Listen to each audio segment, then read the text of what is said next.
Hey everybody, I just wanted to sit down and make this video. I tried to do a live feed the other day about last weekend's memorial, and I didn't really get to say really anything that I wanted to say. I don't know, the live feed, it was the first time I'd ever done a live feed, and just trying to read people's comments, and I kind of got myself distracted. It wasn't anybody else, it was me. But I just really wanted to sit down and make this video and really just talk about everything, like the memorial and everything leading up to the memorial.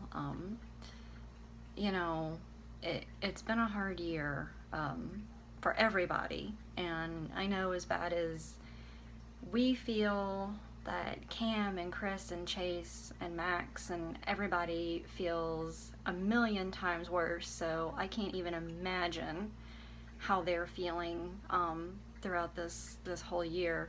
But I really just wanted to talk about my experience, like I said, starting March 2nd and leading up to the memorial. And I've got notes down here. I've got a pen to make more notes if I have to,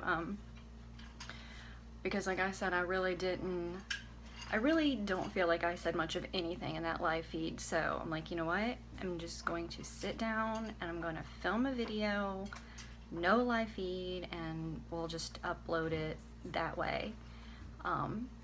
So let's go back to March 2nd. Around about that day, I don't think anything was really on Facebook, excuse me, that day. Let me get a little bit of drink. Nothing, we, and the Pig Fam didn't know anything was wrong on March 2nd. But I do remember seeing everything start coming on Facebook as the details came out that Jacob and Jeremiah were missing.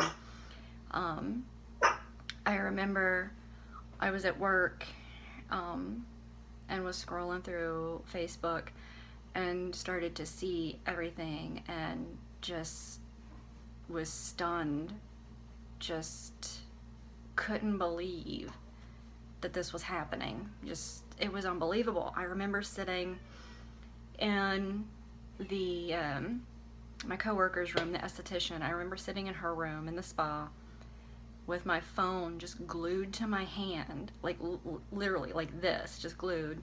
I'm using my phone to film on, so but literally just glued to my hand, and I didn't know what to say. I remember, you know, reading, you know, the first news articles that were online from the local Florence News about, you know, two brothers missing, they found the boat, and everything's kind of a blur, that whole initial period. But I do remember sitting there talking to my coworker and just shaking my head and saying, these never end well.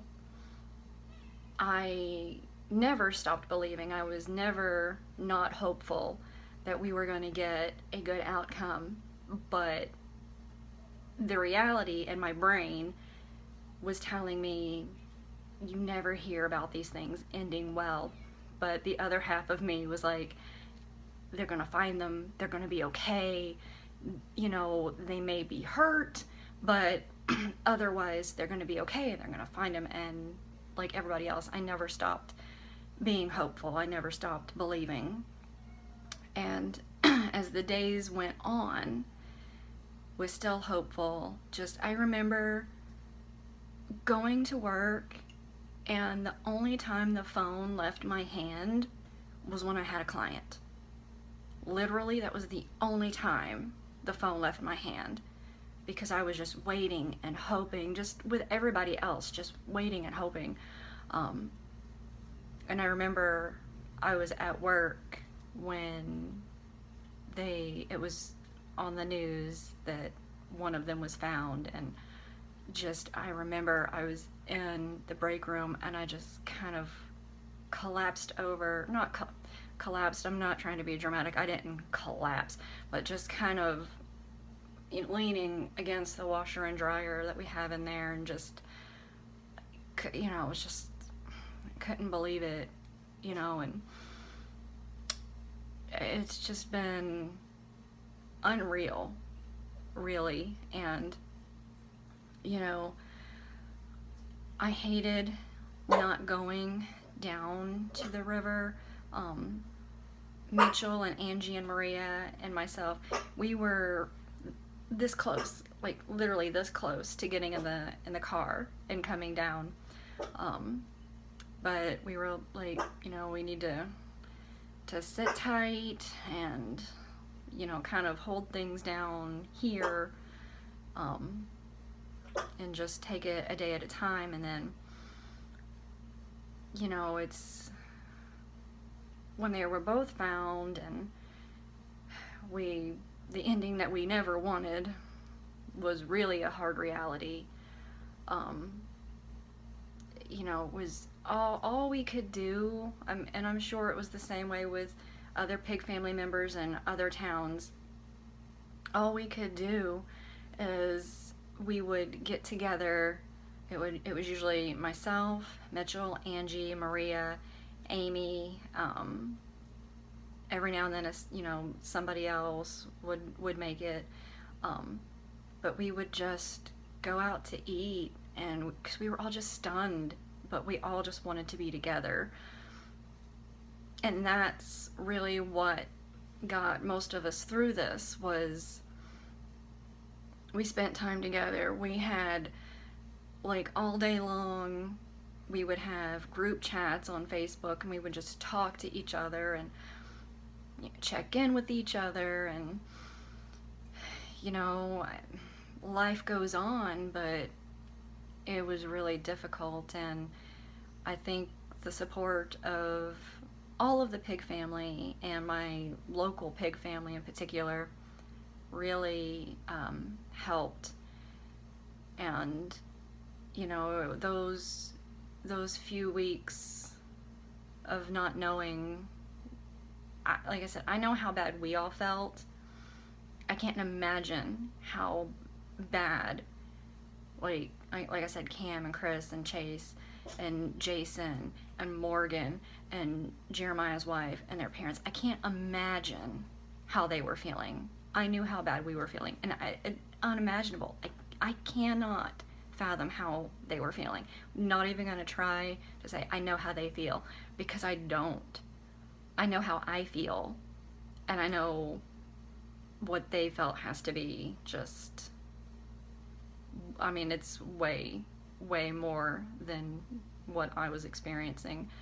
So, and the fact that they were so strong, and so, the parents and Morgan and everybody, though, they are examples of what people should be, of how you should have faith. It's just unbelievable. But so after that, and I remember going, the first show that I went to where Jason was feeling in, we didn't want to go. I didn't want to go. It was so difficult. It was in Evansville, Indiana, and just walking into that bar knowing that I was not gonna see Jacob again, it was incredibly difficult. And it did help that we had Jason Depp. In the meantime, he was a familiar face to most of us. We knew him, and seeing him up there playing Jacob's bass was just everything that has happened since that happened. Every new thing, you're just like, I still can't believe it. you know, seeing his bass over there, but knowing he wasn't going to walk in to play it was so difficult. That night, I mean, being around everybody, you know, I'd been holding it together, and I had cried. Oh, sorry, my dog he hears something outside. But I had been holding it together, and he, seeing the bass, and then when the intro music started, that was when I couldn't hold it in anymore, and just the tears were flowing, and it wasn't just me, all of us up front, and you didn't feel bad about crying in front of all those people because you knew they knew how you were feeling, and that it was totally okay to be feeling those emotions, and it was totally okay to cry. And you know, I'm sure to the guys looking out at a whole bunch of people just crying, I can't imagine what that was like for them. But you know, that it was difficult, but I felt like, you know, I didn't want to go, but I felt like if I didn't, the longer I waited, the harder it would be for me. And that's just my own personal feelings. You know, I'm definitely not here to judge how anybody chooses to grieve. But for me, that was just how I felt for myself. If I didn't go to those first shows in Evansville, that if I had just waited and waited, it was just going to make it more difficult. And then when they announced that Max, aka Maximus Hawk, was going to be joining, I had never gotten the opportunity to see Gypsy Riot play. I had seen them online. I had seen some of their live feeds when they played at Sloppy Joe's in Key West, because I love Sloppy Joe's, I love Key West. But I didn't know them personally. I knew of them.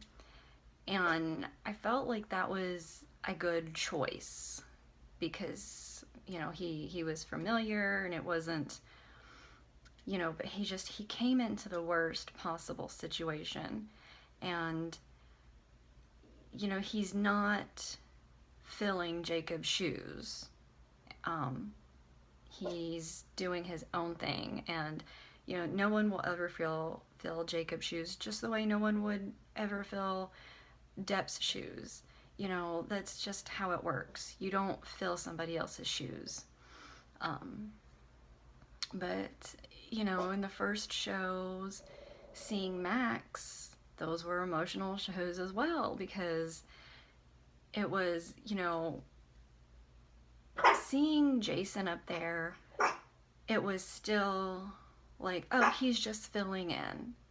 You know, Jacob will be back. Even though we knew Jacob wouldn't be back, it still kind of had that feel to it. But when Max came, you know, we knew that it was final, and we love Max.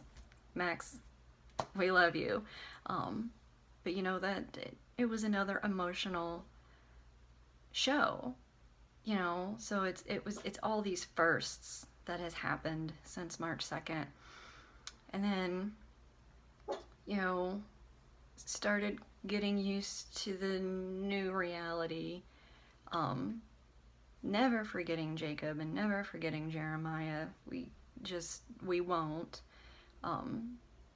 Jacob will always be a member of the Pygmies.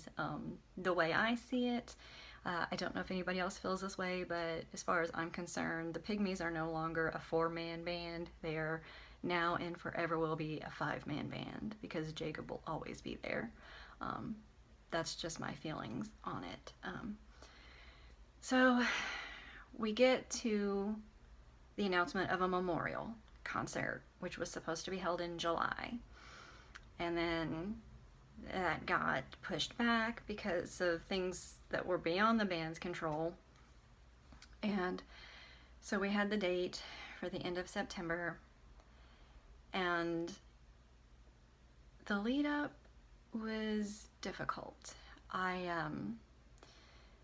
It was one of those things where, you know, I would see, and please don't take anything, please don't try to take anything in this video offensive. I'm not directing anything at anybody. I'm simply talking about my experience, as I said before. So, but as the lead up to the show, you know, people would ask me if I'm excited. They're like, oh, you're getting ready to go to Alabama. Are you excited? And I was like, no, you know, I'm not. Was I excited to see all of my pig family and all of my friends? Yes. Was I excited to be able to see the guys? Yes. But I was not excited for this show. I wish that we didn't have a reason for it. You know, in a perfect world, we would still have Jacob. Gypsy Riot would still be doing their thing, but you know, that's just not the reality that we got. But I wasn't excited in a sense of, you know, woohoo, let's all go, you know, and have a good time. But as it got closer and closer, I still was just feeling very apprehensive. The day before the show, I kept telling Mom, I was like, I don't want to go. It's like, I don't want to go. I do not want to go. But I knew that we'd already told everybody we were going. We had hotel reservations. Money had been spent. People were expecting us to come. You know, I'd taken time off work. So I was like, you know, I'm going to go, but I really don't want to. And I didn't sleep well that Friday night. Was up and down all night long.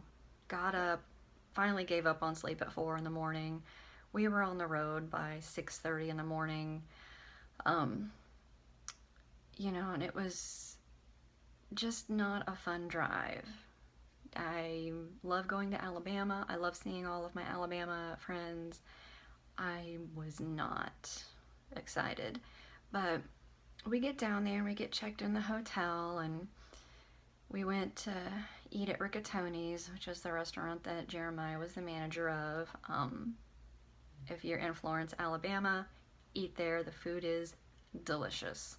So I was glad that we were able to do that. We'd eaten there last time we were in Florence back in May. So, you know, it got to the point where we were like, well, you know, it's time to go to the park. And, you know, I kept saying, I don't want to spend all day at the park. I don't want to spend all day on the banks of that river. But I did. And once I got there, and once I got with everybody who was feeling about the same way as I was, it made it better.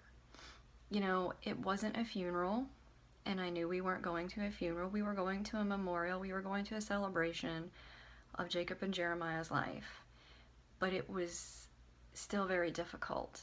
But, you know, getting there and everybody starting to arrive and seeing everybody, you know, in their tutus, and Mitchell passing out 400 whistles, you know, everybody, you know, dressed the way that they were. There was, you know, and there were tears and there were laughter and there was no judgment. We were all there for one reason, to celebrate Jacob and Jeremiah. And it was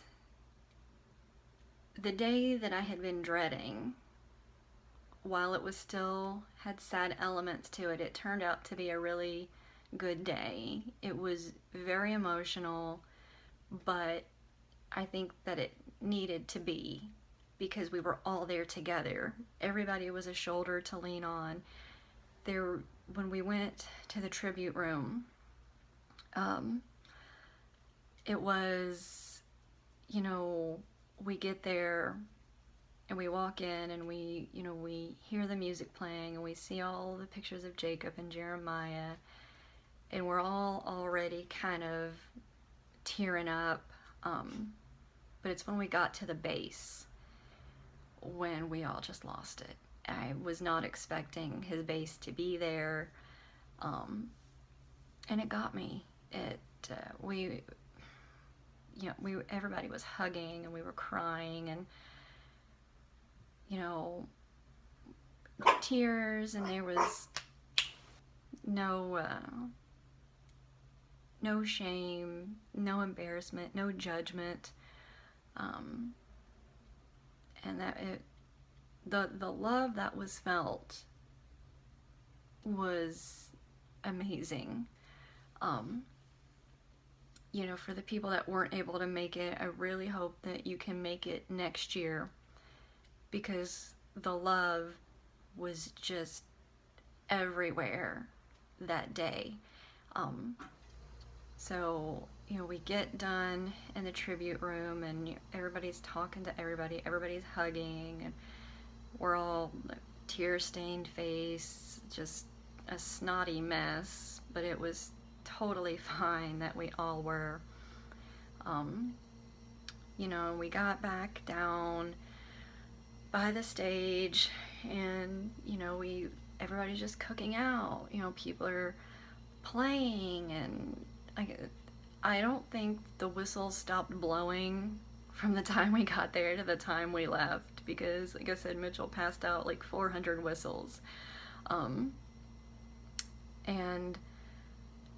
as it got closer to the show, the guys didn't know it, but we had planned to welcome all of them to come in. As they came in, made signs, everybody had whistles, people were cheering for them, because it was a memorial for Jacob and Jeremiah, but it was also to show the guys how much we loved them and how much we support them and how much we have appreciated them and we're there for them. We know this whole year has been beyond anything that they would have ever imagined that they would have had to deal with. So we were supposed to get a 5-minute warning. Biscuit was like, we're going to give you a 5-minute warning and then we'll line up. So they're like, let's have a practice run. So we line up, and we're waiting and we're waiting and we're waiting.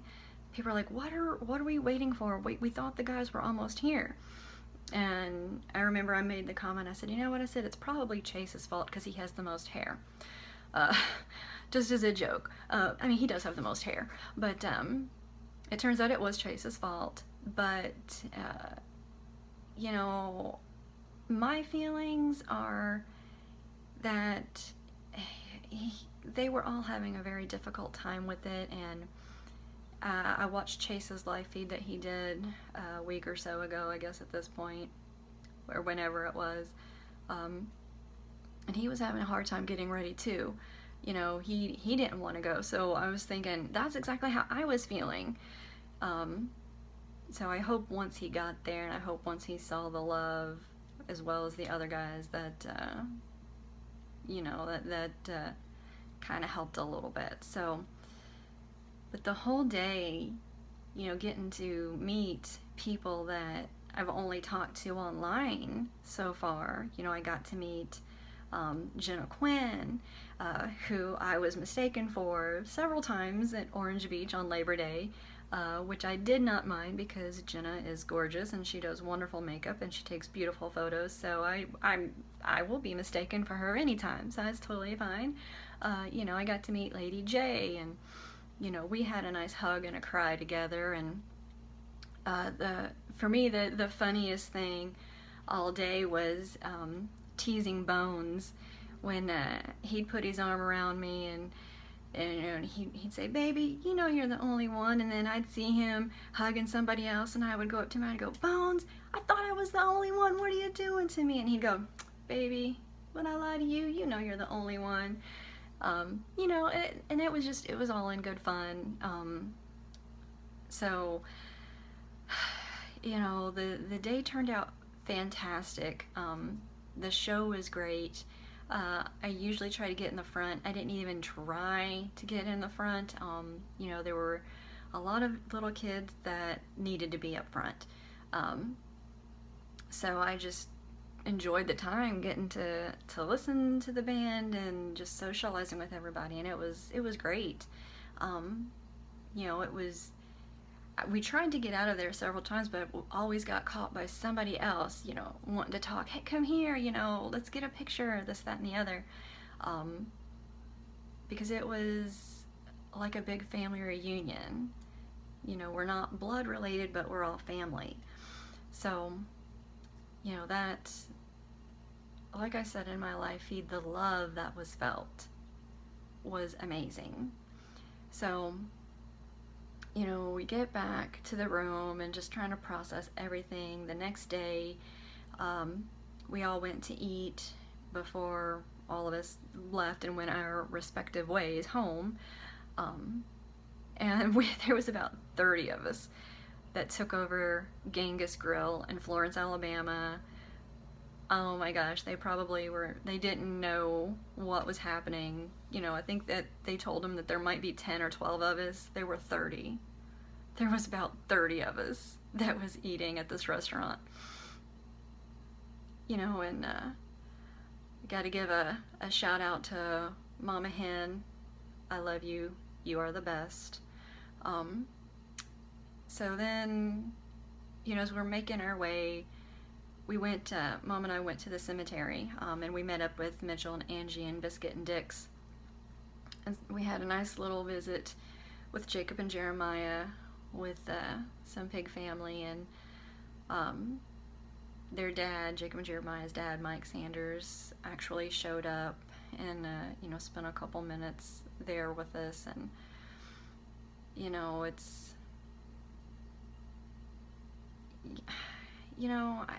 people always they try to think of the I don't even know how to say it, because you try to look for the good in a bad situation, and this has been the worst situation, but the good that has come out of it has brought everybody closer together.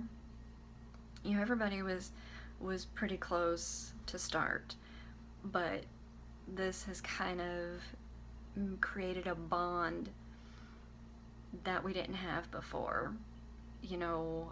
We are, and I'm seeing it happen in other places as well.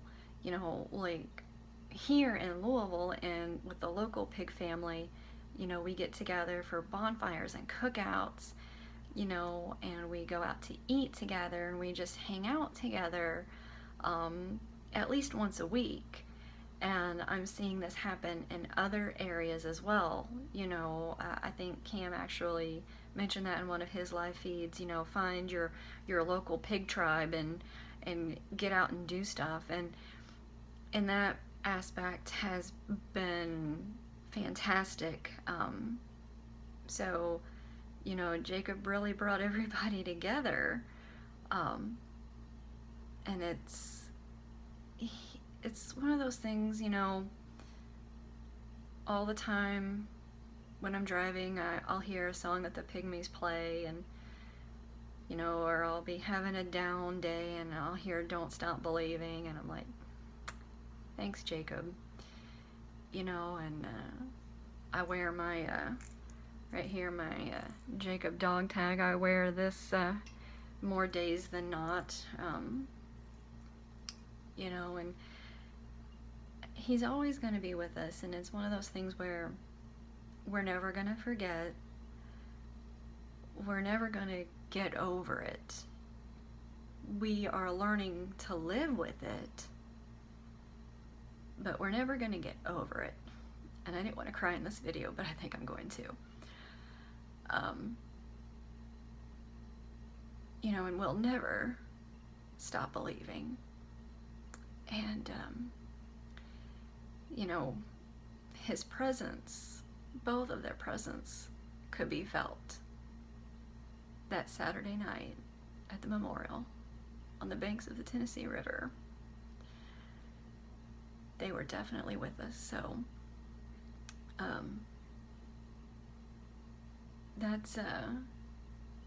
that leads up to where we are today. You know, what's today? Oh, today's October 2nd. So it's been 7 months today. 7 months out and we're still crying, but you know, that's okay. Because we're all there for each other. So I love all of my pig family, and had I known what would happen, I wouldn't have changed anything. I wouldn't have changed getting to know Jacob in those few years that we had him. The pain is worth it, because I wouldn't change it. I would change the outcome, but I wouldn't change knowing him.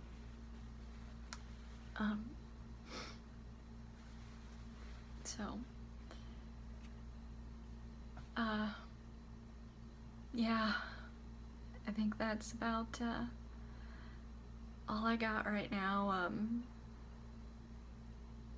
You know, I've not really talked a whole lot about my feelings about it because, you know, I wasn't best friends with Jacob.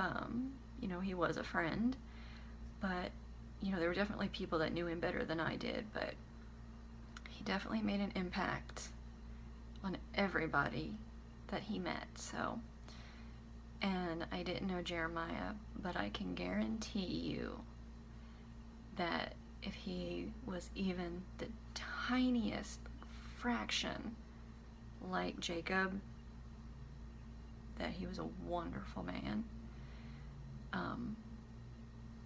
So they are both dearly missed, but they will always be with us. So I'm gonna leave off here. I love you guys. I love each and every one of you. Even though we all have ups and downs, we are all pig family. And pig family is pig strong. And I love all of you.